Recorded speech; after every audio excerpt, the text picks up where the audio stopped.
Olá, bom dia galerinha do nono ano. Deixa eu organizar isso aqui. E vamos lá. Estamos de volta, né? As atividades escolares. Antes de mais nada, deixa eu me apresentar para vocês. Meu nome é Júnior Silva, novo professor de Educação Artística, né? Professor de Artes, que irá ficar com vocês a partir de agora.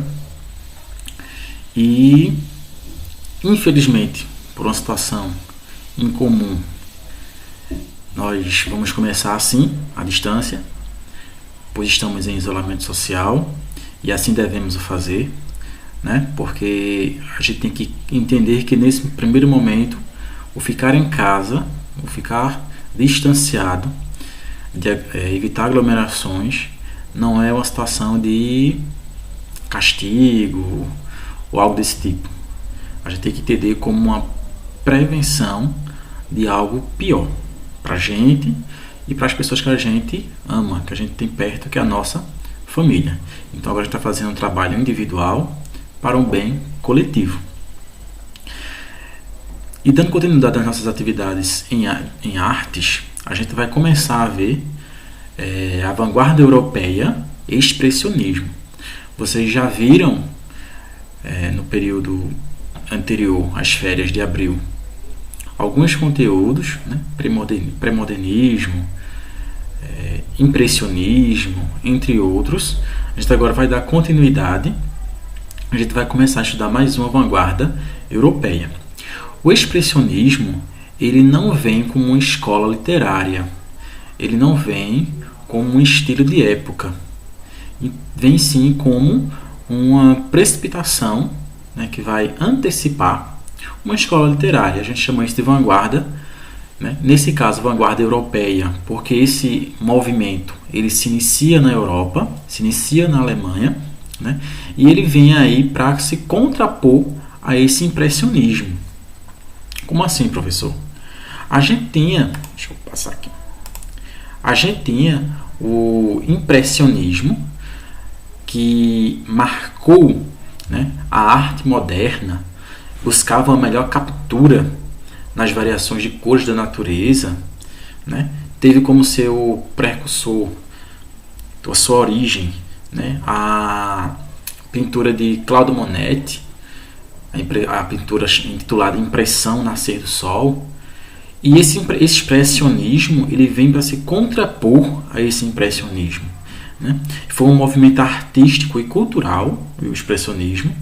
Ele visava retratar as emoções e questões subjetivas dos objetos e acontecimentos, né, da sociedade, não a realidade objetiva como procurava o impressionismo, né? Ele surgiu na Alemanha no início do século XX, por isso é uma vanguarda europeia, porque surgiu lá na Europa, e ele vem aí para se anteceder movimentos como o modernismo, entre outros.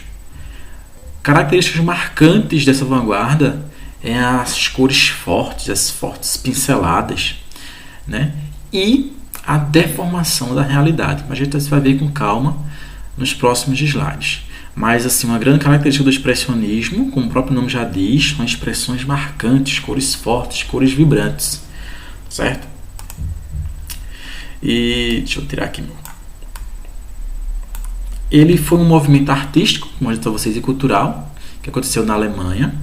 Ele manifestou-se também na literatura, na dança, no teatro e entre outros aspectos, né, da sociedade. Foi um movimento que ele não ficou apenas na arte, ele teve sua marca registrada também em outras situações. Foi um movimento em oposição ao impressionismo, destacando a objetividade. E vocês podem observar que quando você vê uma obra expressionista, você já vê a diferença dessa obra expressionista em comparação à obra impressionista, por exemplo. A gente vê nas cores bem marcantes, bem fortes, que o pincelar ali é diferente. A gente já começa a ter essa noção. E muito raramente você não conhece uma obra expressionista logo quando você a encara. E essa questão da subjetividade, a gente também tem que tomar cuidado, porque o autor ele põe para a gente essa subjetividade para que ele não dá de mão beijada a sua obra, ele não dá a interpretação de mão beijada da sua obra, porque ele quer que a gente também trabalhe essa subjetividade, que muitas vezes tem a subjetividade do autor ali imbuída, mas ele também pede que a gente trabalhe a nossa subjetividade trabalhando o nosso conhecimento prévio acerca daquilo que está sendo passado, daquilo que está querendo ser mostrado. Então, tem algumas coisas bem marcantes e bem interessantes nessas obras expressionistas. O surgimento foi no fim do século XIX, no momento em que a Alemanha atravessava um período de guerras.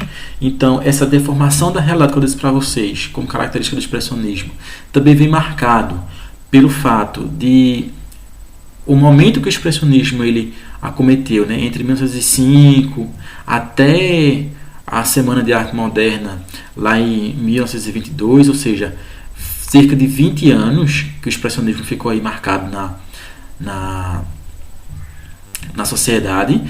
A gente tem aí também um período muito forte de guerras, de turbulências. Então, assim, essa deformação da realidade também vem para acometer justamente essas situações, né? A gente tem um período muito massacrante, muito maçante, muito complicado da nossa sociedade, e tem esse movimento também que vem aí para trazer mais a realidade. O mundo muda e fica depressivo e assustado após a Primeira Guerra Mundial. Então, esse expressionismo também já vem trazendo aí nas suas obras algumas informações de como o mundo estava ficando, de como o mundo estava passando esse mundo para a gente, né? Esse real mundo para a gente, de como ele estava ficando. Então é um ponto também a se observar. Como característica, como eu disse para vocês, a subjetividade ela vem como característica forte, né? Retratar o mundo como o artista imagina e não somente como ele aparenta, porque quando ele deforma essa realidade é para trazer também essa subjetividade através de que tipo eu não vou mostrar somente o mundo como ele é, eu vou mostrar o mundo também como eu imagino. Então ele traz esse retrato, essa subjetividade do autor para suas obras, retrata os problemas sociais do mundo, mas com uma subjetividade do autor, imaginando também como esse mundo é e não somente como ele aparenta. Aqui a gente tem uma obra de Picasso, O Massacre da Coreia, e apresenta a característica do expressionismo como também do cubismo. Então você vê aí as cenas fortes, né, retratando problemas sociais e mostrando de fato como está sendo a realidade, aparentada e imaginada. É o que acontecia na época e o que ele imaginava como autor. Quando a gente fala expressionismo, a gente vai ter grandes nomes que vão marcar essa vanguarda, né? A gente vai ter Edvard Munch, lá fora, né? Van Gogh, também um grande nome. E vocês vão observar que, por mais que a gente tenha alguns autores, que a gente vai falar sobre eles, né? Alguns importantes nomes, o tipo de obra, ou como ela se mostra, elas são bem parecidas. Vocês observem que a gente já passou Picasso, agora Van Gogh, e o tipo de pinceladas fortes, cores fortes, vibrantes, e, mais importante, retratando a realidade, trazendo aí o retrato da realidade, mesmo que com a subjetividade. Todas as obras elas têm essa característica. Isso é importante a gente destacar e é importante a gente observar também, para que a gente também venha trabalhar a nossa subjetividade. Outras características do da vanguarda expressionista é o estado psicológico e problemático das pessoas. Essas obras tendem a atingir um forte impacto emocional com o espectador e não há um comprometimento com a realidade, né? Ou seja, elas trabalham essas imagens, traz um apelo, traz imagens fortes, mostrando a realidade, mas não comprometendo-a. Eles fazem o uso da realidade real e a realidade imaginária, mas não compromete essa realidade. Mas ali trabalhando o psicológico das pessoas, trazendo um forte impacto, porque aquela época que o expressionismo estava sendo vivenciado era uma época de momentos turbulentos, momentos maçantes. Todo o globo, porque por mais que uma situação aconteça na Europa, uma guerra aconteça na Europa, se tem gente morrendo, por natureza do ser humano a gente sente também. Então, por mais que no local não esteja acontecendo coisas maçantes, coisas pesadas, o restante do planeta também sente. Porém, o período do expressionismo estava acontecendo muita coisa, então todo o globo estava ocioso em algum sentido. E aqui mais alguns exemplos de obra, né? Como o Caliban, de Francis Marc, o Tirol, também de Francis Marc. Vocês veem que as cores fortes, vibrantes. A gente traz também como características os sentimentos são de extrema importância para os pintores expressionistas. Eles têm como sentimento uma marca muito importante, cores fortes e agressivas, deformação da realidade. Na arquitetura, o uso de diversos materiais, e influência do modernismo. O modernismo ele vem influenciar porque um pouco depois do expressionismo a gente já vai ter o estilo de época modernista e já vai tendo algumas nuances de influência desse estilo de época também no expressionismo. A gente vai ver aqui no Brasil, né, mais influência na arquitetura, e a gente vai ter outra influência aqui no Brasil com Oscar Niemeyer, um prédio bem conhecido, nosso, brasileiro, também com influência expressionista. Né? E a gente chega nos principais nomes dessa vanguarda. A gente tem aí Van Gogh, Érico Henkel, Francis Marc, Edvard Munch, Pablo Picasso, que foi influenciado para essa vanguarda, e o George Grosz. Lembrando que Van Gogh e Edvard Munch foram os principais nomes do expressionismo. Né? Por sinal, Edvard Munch ele vai trazer aí a principal obra expressionista, que a gente vai ver logo um pouco mais à frente, mas ele e Van Gogh são os principais nomes do expressionismo. Vincent Van Gogh ele nasceu em 1853, foi um comerciante de arte em Paris, estudou teologia, morou com seu irmão e sua cunhada. Ele retratava inicialmente a vida dos camponeses, ou seja, trazendo a vida das pessoas à tona, à realidade. Seus quadros iniciais têm influências do impressionismo, né, um estilo a vanguarda anterior. Ele era depressivo, violento e chegou até a cortar a sua própria orelha. Foi internado em uma clínica pouco tempo após receber alta, atirou em seu próprio peito e morreu 3 dias após. Atirou tentando suicídio. E acabou falecendo. Né? Não morreu do tiro, mas acabou falecendo 3 dias após esse acontecimento. Van Gogh ele tem vastas obras,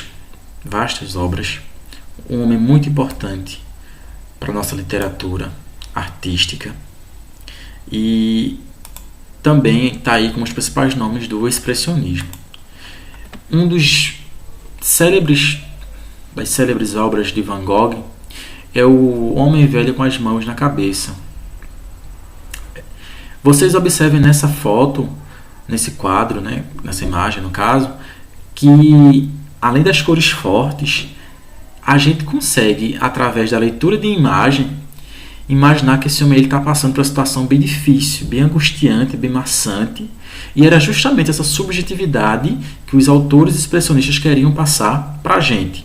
Eles passavam essa subjetividade para que a gente, ao olhar a imagem, a gente já conseguisse determinar, se não tudo que ela quisesse passar para a gente de informação, mas a maioria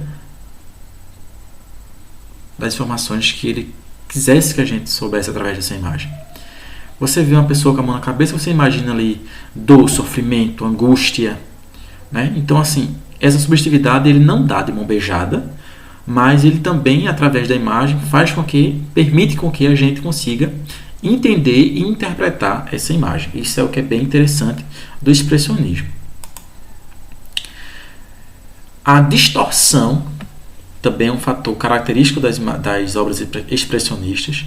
Elas distorcem um pouco, né? E a gente vai ver isso na maioria das imagens expressionistas, na maioria dos quadros expressionistas. A gente vai ver essa distorção. Eles usam um pouco da deformação da realidade, né? Por isso que ocorre essa distorção das imagens. Mais aqui um exemplo de Van Gogh, outros quadros, né, de Van Gogh também. Outro camarada muito importante que foi influenciado por essa vanguarda foi Pablo Picasso. Ele nasceu na Espanha em 1881, e seus trabalhos são divididos em fases, né? A fase azul, fase rosa, por exemplo. O seu trabalho é dividido em fases por cores. Seu quadro mais famoso é a Guernica, que ele pinta durante a Guerra Civil Espanhola, certo? Essa daqui, entre outras obras. E chegamos então ao nosso Eduardo Manque. Pessoal, vocês podem dar um pausezinho no vídeo para ver as imagens, tá bom? Eu até vou voltar aqui com mais calma, né? Porque vocês podem dar um pause, analisar as imagens direitinho, tá certo?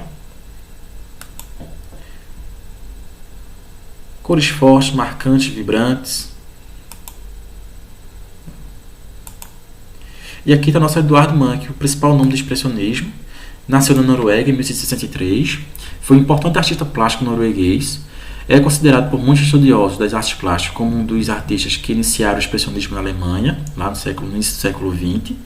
Tem a vida marcada por doenças mentais, morte e fanatismo religioso. Esse é o nosso querido Eduardo Manque, que deixou para a gente um legado muito importante, rico, e também a principal obra do expressionismo em todo o mundo, que eu acho que todo mundo já viu essa obra do expressionismo, que é O Grito.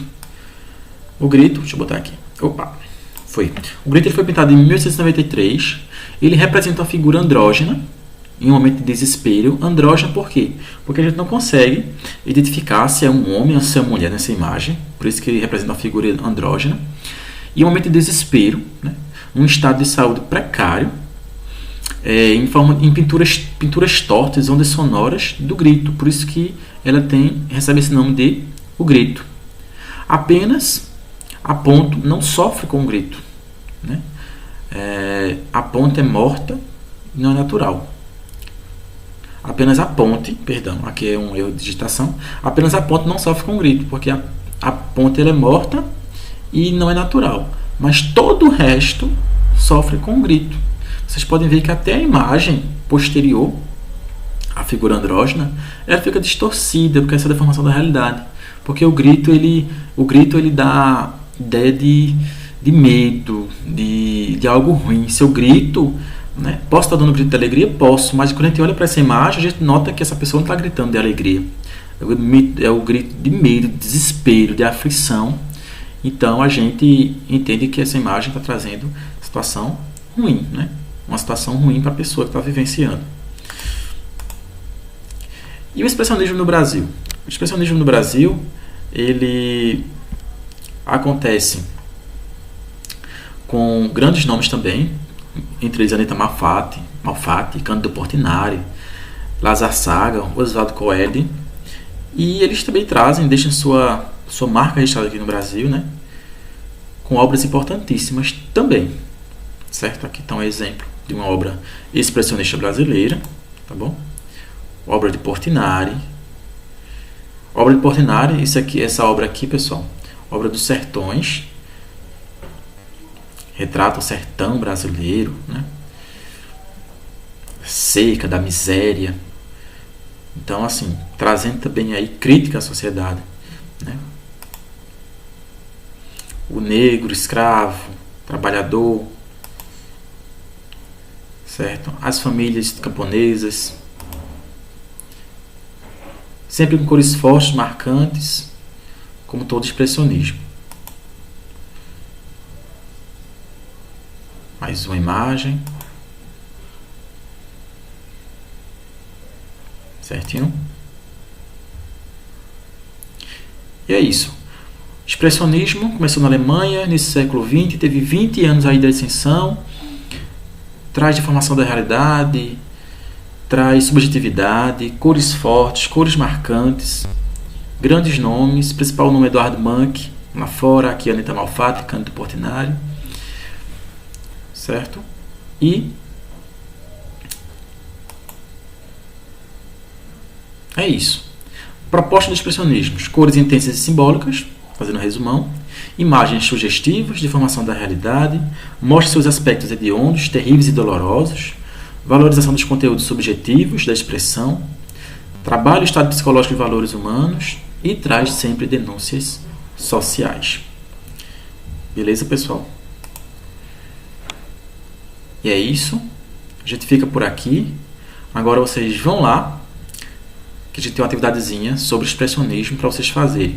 Voltem aqui a essa aula, sempre que sentir necessidade, para tirar dúvidas, pausem e revejam quantas vezes for necessário. E eu vou estar lá também no WhatsApp para a gente conversar, trocar ideias, dialogar, discutir sobre o que foi falado aqui e tirar possíveis dúvidas, fazer os esclarecimentos. Ok? Abraço e até qualquer hora.